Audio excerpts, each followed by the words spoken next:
second principle of greatness from God's generals is called total surrender, which we said we're going to see in Luke chapter 14, verse 33. There are many people, God can never change their program. God can never adjust their program. If God was not going to change my program, I should have died in Kenya in 2013. That attacked the shopping mall in Kenya, because I was supposed to be there at that time.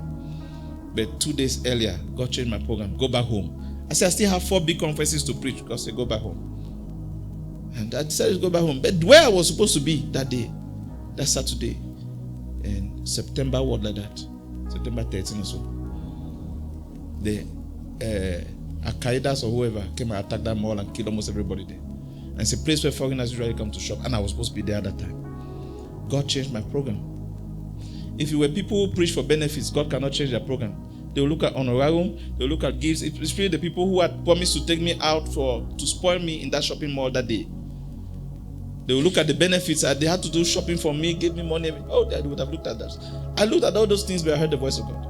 It's called total surrender. Some people, God cannot adjust their program. And that's why they are where they are.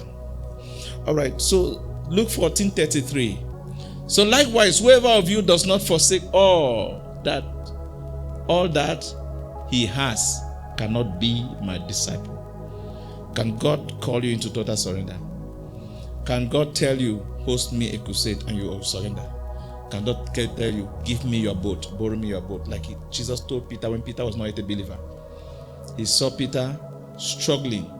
They were washing their nets after a failed trip to catch fish. He said, borrow me your boat. Can Jesus borrow your boat? Can God adjust your program? Do you have total surrender? Some of us, we have a lot of health excuses to give. Like now I've announced retreat tomorrow. Look at the population that's here versus what may appear tomorrow. Can God adjust your program? Can God have total surrender from you?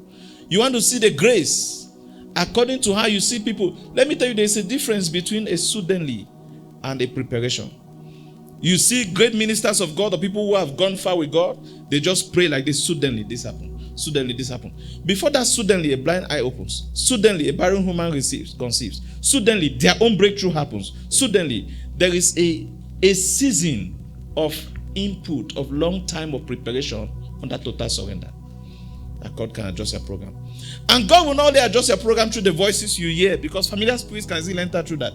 Look at in the Old Testament, people, the rebellion of Miriam and Aaron and the sons of Korah, or Korah and his disciples, or they said, Moses, this thing that you come and keep telling us, God told you, and you are telling us and we are following. We are tired of that. We want to hear God for ourselves. Let God be speaking to all of us here. Moses told God, God said, all right, gather all of them around the tabernacle. I will come and speak. Let everybody hear. All of them gathered. When the voice of God came and God spoke to Moses the way he usually speaks to Moses before Moses comes and tells the people. And all of them heard. After that, they begged Moses, please let God never speak to us again. Directly, let him speak to you and you tell us. Because they saw how he came with fire, thunder, frightening. It was difficult to ascertain. So, you see, sometimes God will not always speak to you like he speaks in Nigerian films, even though he does that.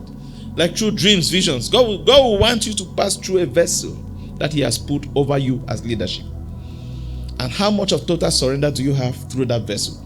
Or you have a lot of tangible excuses to give?